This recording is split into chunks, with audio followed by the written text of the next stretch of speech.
What's up, Steeler fans? Welcome back to another film breakdown.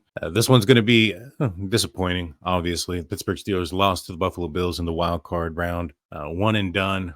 They lose 31-17. A game that kind of got away from the Pittsburgh Steelers early on. They fought back, came within 7, but too much damage done in the first half. And just couldn't make the comeback at the end. Let's break down how the quarterback did in passing game for the Pittsburgh Steelers. It did look kind of rough early on. We'll go through that and let's start it off. Please hit that like and subscribe button and ring that notification bell while you're at it. This was on the first drive after Jaylen Warren had got some pretty big yards on a screenplay. And what you see here is you have a single safety at the top of your screen. It looks like you're going to have man coverage underneath based on the cushion or the lack thereof by the defensive backs on the Pittsburgh Steelers wide receivers. And you're going to see this play, and this play actually happens quite a bit. This is probably one of their favorite plays to run. Maybe it's Mason Rudolph's favorite play. This play was ran a few times under Kenny Pickett. If you go back to the Steelers versus Raiders breakdown, you'll see that they did this concept and it was open. Kenny wouldn't throw it. I think he even ran himself into a sack on that play. It'll be pinned up here. But on this play here, this is one that's batted down. And if it doesn't get batted down, this one's probably going the distance. Check it out. Right here. Look at that. Open space. George Pickens has this guy beat. The safety's way off. George Pickens catches this. We've all seen what he's been able to do in the open field with the ball in his hands. This definitely would have gone for 6. Just good job by the Buffalo Bills front. They only had 4 coming in most of the game, but those 4 that they have up front, they're one of the best in the NFL. That's for sure. This is the following series. The Buffalo Bills were already up 7-0 at this point, and this is going to be the fumble by George Pickens. You're going to have man coverage. Mason Rudolph's going to roll out to the right, cut half the field. The slot receiver is going to run a go route down the seam to open up George Pickens. It's a very good play, good throw. Execution was great until George Pickens put the ball on the ground. But it was an effort play. It was one of those things where he was trying to get more yards, got hit, ball came out. Unfortunate because Buffalo would then score a touchdown and go up 14-0. There's the following drive, and this is where Mason Rudolph starts to get going. On this play, you're going to have man, and I believe the linebackers are playing zone, and you're going to have the receiver run up the field, clearing out an open for Pat Freiermuth. This is also a play-action pass, and the reason why this play also works is because when Mason fakes the ball to Najee Harris, these linebackers suck in. They were being very aggressive throughout this game. Linebackers come in out of position. Look at how open Pat Freiermuth is right there by the 20-yard line. Good throw, catch. Almost another horrible mistake there at the end. Fortunately, the ball ricochets off his helmet there at the end of the play there to put the ball out of bounds. This is on the same drive. This is a sack that Mason Rudolph's going to take. He doesn't have an opportunity to throw the ball. Roderick Jones, he's kind of been struggling a little bit in the last couple of games. This one as well. Especially on that inside move right there. It happens again more than once.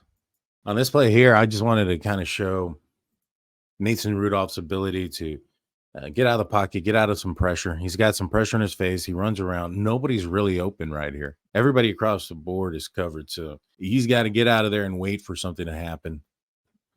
He knows that Pat Freiermuth is his check down, hits him, allows him to gain some extra yards. First down. Immediate pressure. Again, nobody open. Knows where his check down is able to make a play. This one should have been a touchdown. This was a pass interference play. Let me rewind that a little bit. You have a single high safety. This is going to be a man coverage. Deontay Johnson's just going to run a go route here. He beats his guy. This should be a touchdown.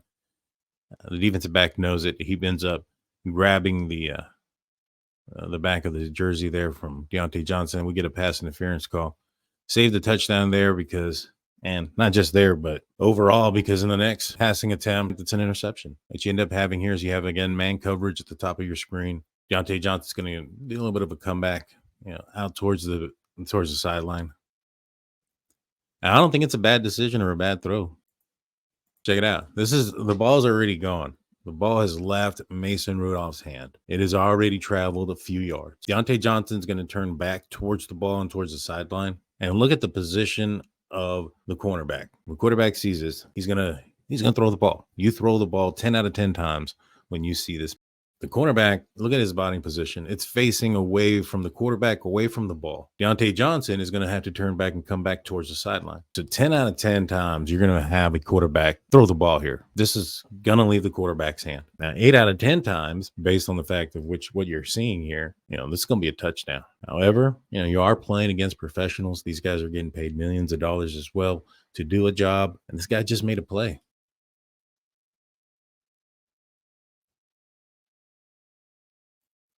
And sometimes there's just not much you can do. And, that other crap, did you see that? The snowballs, you can see them all thrown onto the field right there in the end zone. That's Bush League. It's unclassy. I can't stand that kind of crap. I guess they knew that their team needed all the help they can get, not just from them, but the refs too.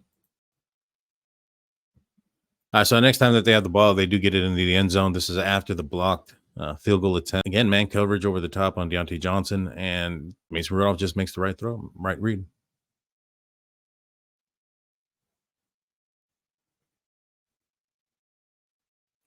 This time, good protection, has time to throw, touchdown. And what I really like about this when it comes to Mason Rudolph is back in 2019, when he would throw an interception, he was packing it in. It was check down Charlie after that. In this game, he maintained his confidence and his aggression.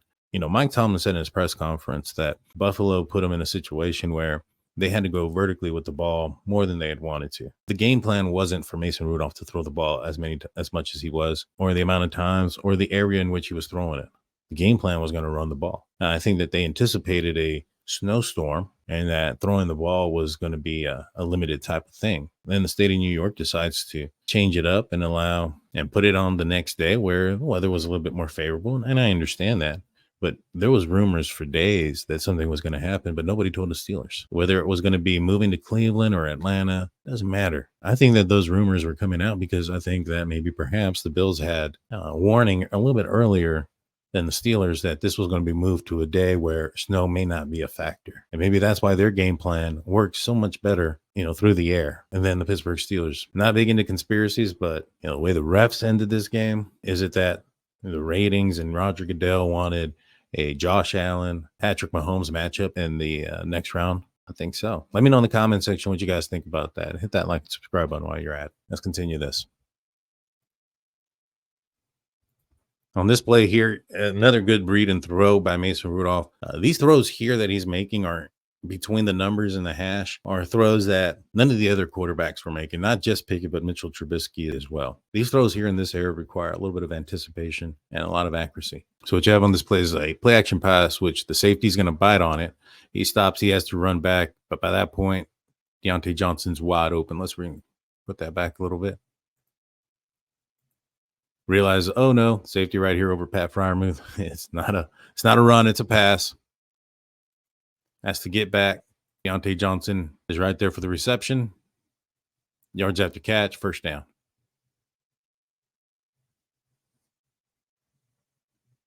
That little play action pass, as you can see, watch right here. It just does enough to bring down the safety that he's just out of position. Watch, check that out. It's not far off. Let me go back a little bit. Let me see if I can try to stop that right on that frame. So close. Good job for the Steelers. Way to bring down the safety and move him out of position. That was a good play action pass by the Steelers. When the Buffalo Bills did play zone, Mason Rudolph identified it and recognized it and was able to pick it apart. The following play on the same drive. You got zone across the board from the Buffalo Bills. And what you're going to have is Pat Freiermuth go up and do a comeback. And behind him is a little bit of a post route from George Pickens. And what makes this play work is Pat Freiermuth's comeback is going to bring down that middle linebacker towards him. George Pickens runs fast enough straight that the safety is going to drop back further. And he's going to end up being open for this. Mason Rudolph is decisive and accurate with the throw, puts it right on the money. It's another completion. This was something, again, we really didn't see from the other quarterbacks. So Mason Rudolph's winding up. He's ready to throw. He's going to throw it in this hole right here where George Pickens is running.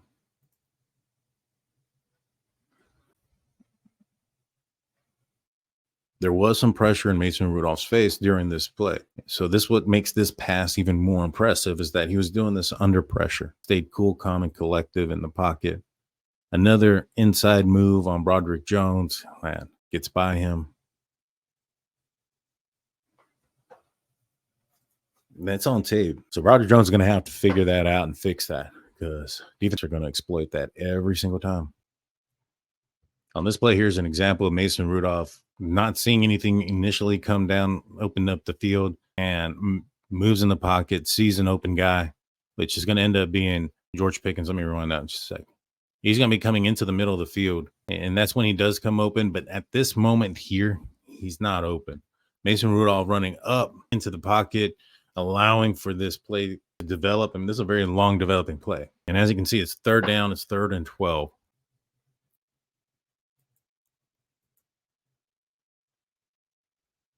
Throws back across his body. And the only place where George Pickens is going to get that ball and nobody else. I know a lot of people probably are going to say that, oh, man, he threw it behind him. But if he throws that ball in front of him, he's going to get wrecked by that safety, or that safety right there is going to intercept the ball. He did put it behind him in that open area where the safety had less of a likely opportunity to have an impact on the play and allow George Pickens to get the first down. Huge 3rd down play. This is a touchdown pass on the same drive. And basically what you have is Deontay Johnson's going to go up and then fade out into the corner. Pat Fryermuth is also going to go out to the corner, kind of like a flood concept to the outside. And Calvin Austin's going to come in and curl underneath. And Mason Rudolph puts the ball in a small window. It's not, threading the needle or anything, but it is a small window. Accurate throw on time in between 3 people. Now I slowed this down at the top of the pass so we can see how close those defensive backs were. That slowed down too. Maybe I need to slow it down a little bit more.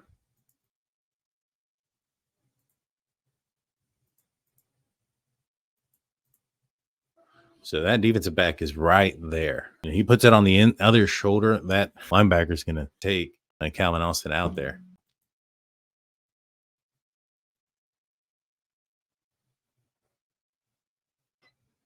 Now, this is a play that kind of ended the game.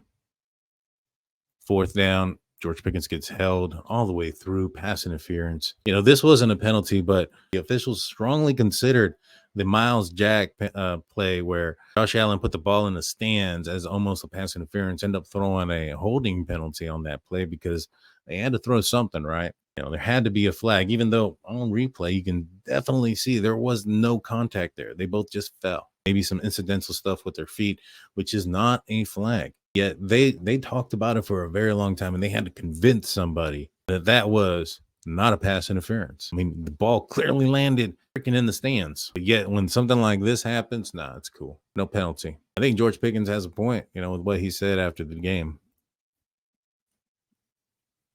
These refs are just horrible. Not just in this game, but in every game.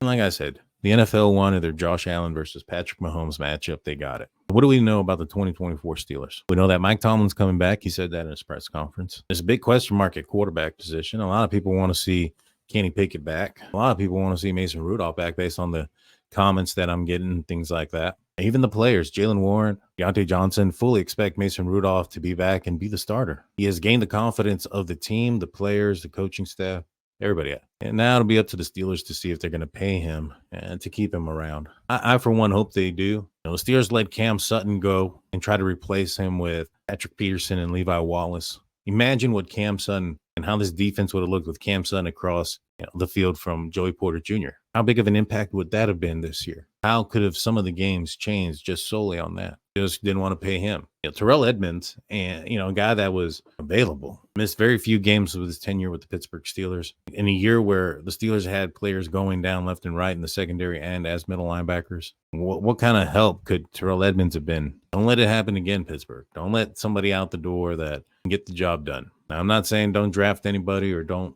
pick up somebody else in free agency. Somebody comes around, by all means. I'd prefer maybe somebody out of the draft. Maybe give Mason Rudolph a 2-year deal. Allow him to be the real bridge quarterback between him and whoever they draft. But look at the last 2 games that the Pittsburgh Steelers have played. Weather conditions weren't great. Steelers are going to need a quarterback that can handle those type of conditions late in the season. And if they want to get to where they want to go, they're going to have to go on the road sometimes, or even in Pittsburgh. It's not the warmest of places in January and February. And I know a lot of people say, well, we want to see, Kenny Pickett without Matt Canada. And I get it. Yeah, I think we saw it. We saw 6 quarters of it at least.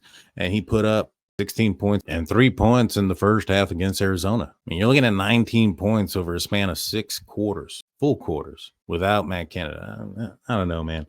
I know a lot of people are looking at the quality of opponents that Mason Rudolph has played against. They say that, he beat a bad Bengals defense. I'd argue that defense for the Cincinnati Bengals probably has the best front, even better than the Buffalo Bills. Then he went across country and beat the Seattle Seahawks, who were fighting for a playoff position, who were in the playoffs at the time. Also, to remind you that the 3 opponents he did play down the stretch all had winning records. But he goes into Seattle, a place that no other Steeler quarterback has won since 1983. So he beat Seattle cross country, and then he beats Baltimore Ravens in Baltimore in an ice bowl. He ends up going 18 for 20 and 1 touchdown. Honestly, could have been 2 touchdowns had Deontay Johnson not slowed down on that one route.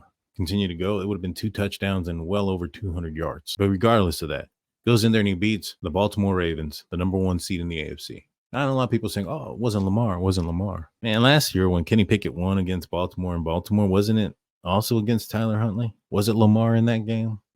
And this year, did he really beat the Baltimore Ravens, or did the Baltimore Ravens beat themselves? How many drop passes? How many touchdowns did they let slip through their fingers? That game should have been a blowout by over 30 points. But because of the Baltimore Ravens imploding, Steelers came out victorious. And then in a playoff game against the Bills, down 21-0, gets his team back within a score. The defense was shot, injured all across the board, limping around. The signs were there. I don't know. I hope he stays. Let me know what you guys think in the comment section. You want him to go? You want him to stay? You think they should pick somebody else? You think they should give him a fair crack at being QB number 1 in 2024? Also, this doesn't mean this is the end just because the season's over. I have a lot more film to break down throughout the year. I'll probably put a couple of things together to show some comparisons between the 2 quarterbacks and perhaps maybe even a playing style between Matt Canada and the combination of Eddie Faulkner and Mike Sullivan. But with that being said, I'm out of here, guys. We'll see you next time. Peace.